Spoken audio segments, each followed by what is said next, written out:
Hey, okay, so yesterday we found out that a comic legend passed away. So, Tim Conway, I actually first knew about him through a Disney movie of all things.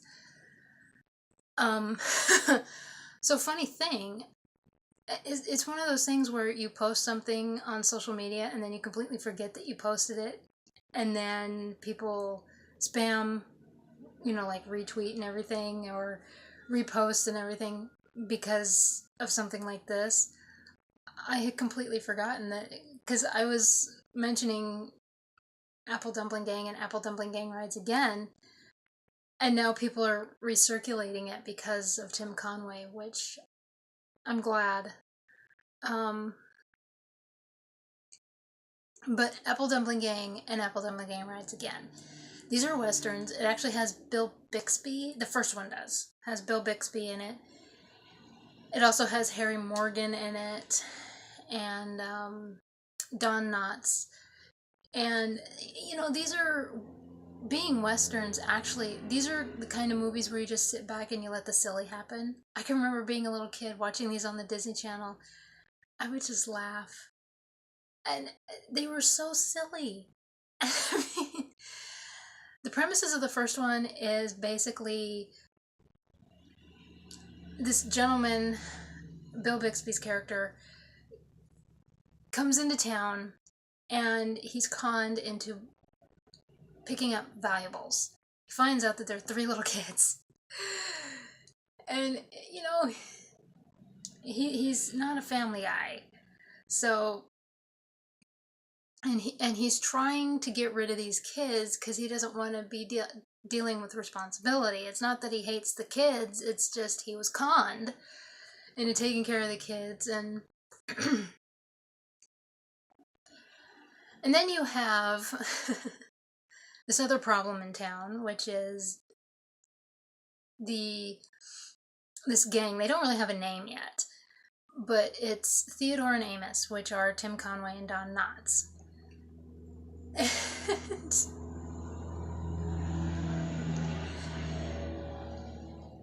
they are so bad at being outlaws, it's ridiculous. And throughout the whole thing, they're trying to come after. They find out that, I mean, Bill Bixby's character, Donovan, looks like a well to do kind of guy, right? And so they decide to target him. They're so bad at what they do. It's just hilarious. And so throughout the movie and everything, these kids just cause all kinds of mayhem, and it's causing a lot of stress for um, Donovan. Well, the kids also at some point befriend Theodore and Amos.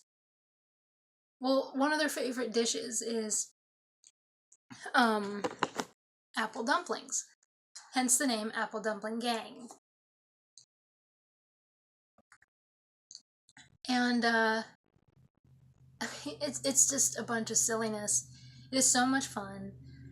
And the second movie, you only follow Theodore and Amos. The kids aren't there, but they reference the kids and Donovan, and Harry Morgan is in the movie, but he plays a completely different character. And so it is a little weird, but at the same time, why not? I mean, who doesn't want to see Harry Morgan, right? Kenneth Mars is in the movie, and Kenneth Mars was the voice of King Triton. And he also played, well, he was in in Young Frankenstein, if you're familiar with a lot of Mel Brooks movies. Yeah, he was in Young Frankenstein. He played the guy with the arm that, yeah, he played that guy. And in Malcolm in the Middle, he was the older brother's boss. So, but in the Apple Dumpling Gang Rides Again, and Ruth Buzzy's in here. I don't know if I said that, but yeah. So pretty much in the Apple Dumpling Gang Rides Again, there's a lot of misadventures going on. As much as they try and stay out of trouble, trouble follows them, and it just one thing leads to another. But I think one of my favorite parts is when they end up having to dress like saloon girls. Oh, that alone is enough to watch the movie. Oh, it's hilarious. So, anyway,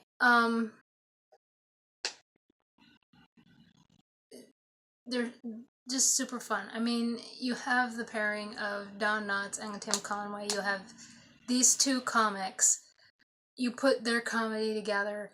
And what's funny is a lot of times, especially in the second one, there's tons of ad-libbing. So, and you see it. Oh, do you see it? Especially with Tim Conway. It's like, they're like, do we keep this? Do we take it out? We're gonna keep it. Because it fits. And, so when I was about in middle school and high school, now my parents, they watched Carol Burnett show, and my dad was a big fan, and he would talk about some of the routines and everything, like the dentist sketch.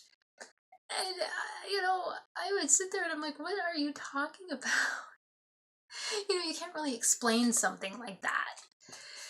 And, well, in middle school, yeah, it had to be middle school when TV Land emerged. I mean, it became a thing. And, so that's when they started showing Carol Burnett. And that's when I started seeing, like, Tim Conway and his characters. I absolutely love the old man. That's one of my favorites. And it doesn't matter how many times I see it, it still makes me laugh. And and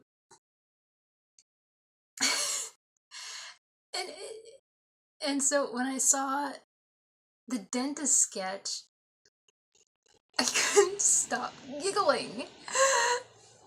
And and so every time that the dentist sketch came on,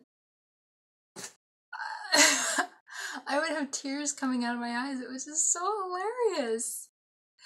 And then when I was I think it was like 8th grade high school, like 8th grade, 9th grade. So freshman year, that kind of thing. Mr. Bean was big. That's when Mr. Bean started to become popular, like around here at least. Because we're the last to know everything. I'm not kidding. But,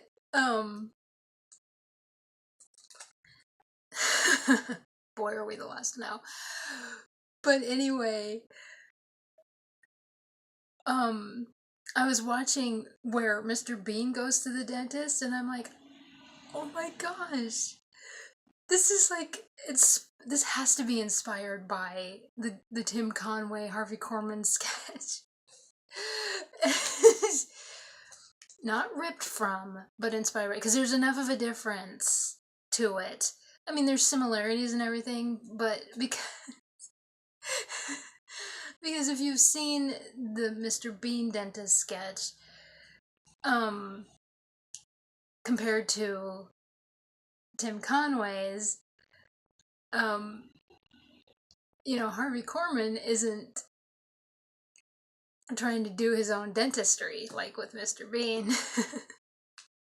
But yeah.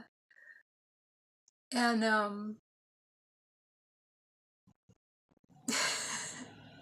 and then of course when we saw, I think though we saw it on PBS, because I think PBS was doing some kind of special on different comics, and that's when they showed, because they didn't show it on TV Land yet, but they showed it. They were holding back on us, and they showed it on PBS and or OPB.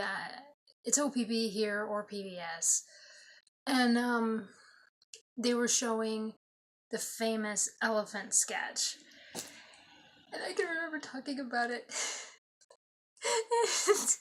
Even the popular kids, like the athletes, the football players, they were going York.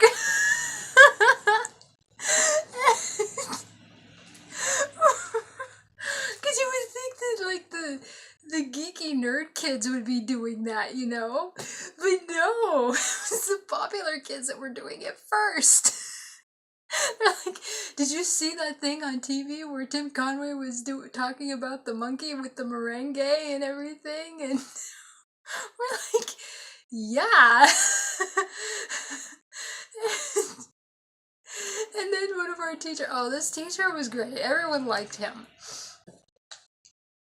And he hadn't heard what we said because he was like out in the hall or something.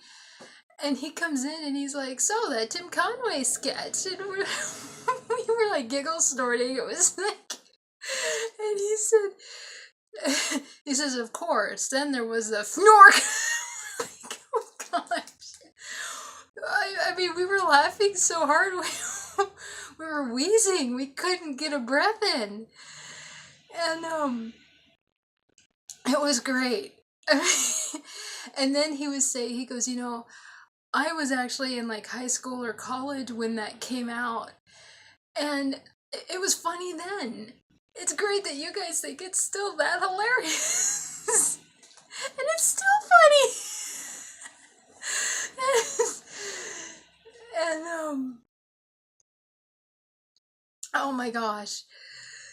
It really is. And oh wow.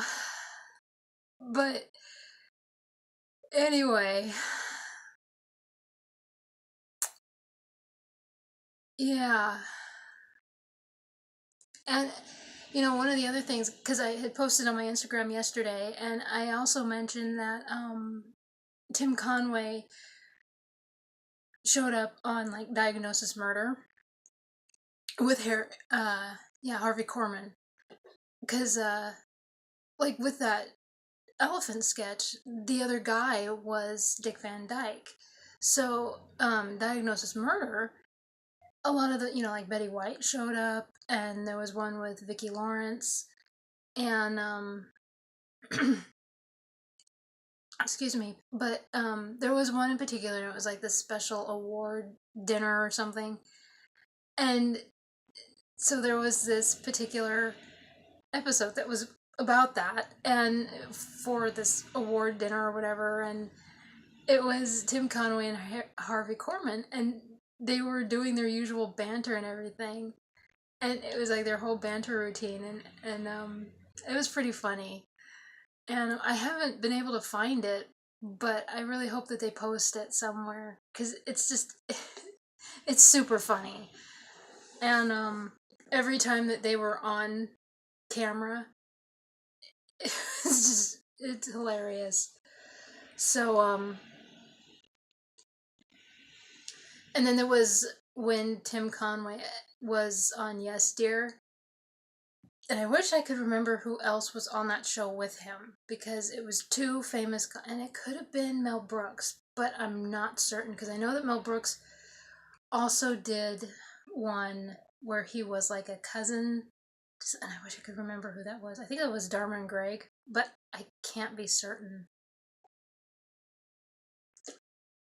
Where he was like a cousin who was trying to get into college or finish their degree or something like that.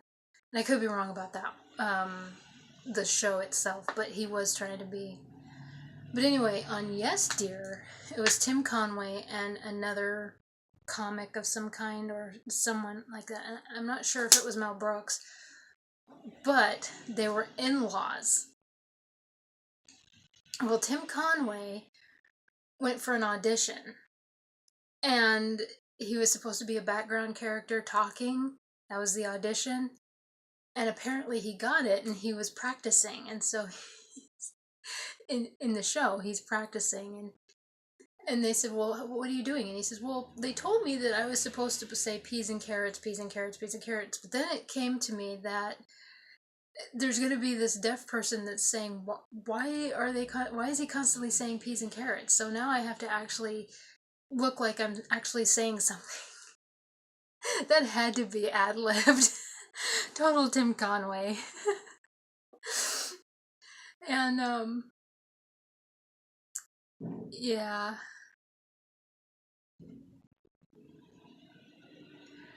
So, but I go back and I watch his routine, especially with Harvey.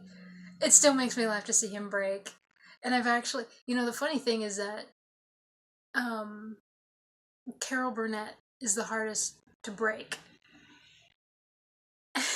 And he could do it. And the others would try and were unsuccessful, but somehow Tim Conway could break her. So but I go back and I watch, like I said, my favorite character of his was the oldest man. I enjoyed watching the oldest man. And but yeah, it is sad to see these comics, um to lose these comics, and because it's showing that it's the end of an era, and but at the same time it's not, because we still have, you guys are still enjoying, I still enjoy it, especially the dentist. Especially what I just shared about the elephant routine. And he's not going to be forgotten as long as his routines are still being laughed at and enjoyed. and everything else. So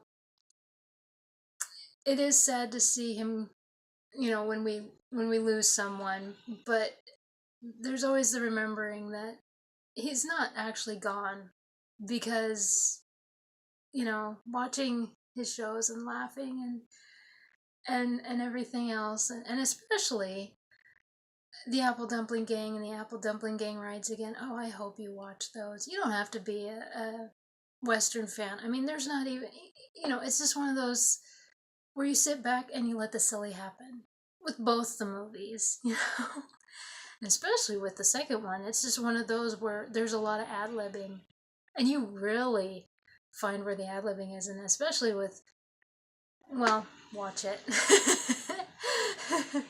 Oh, please watch it.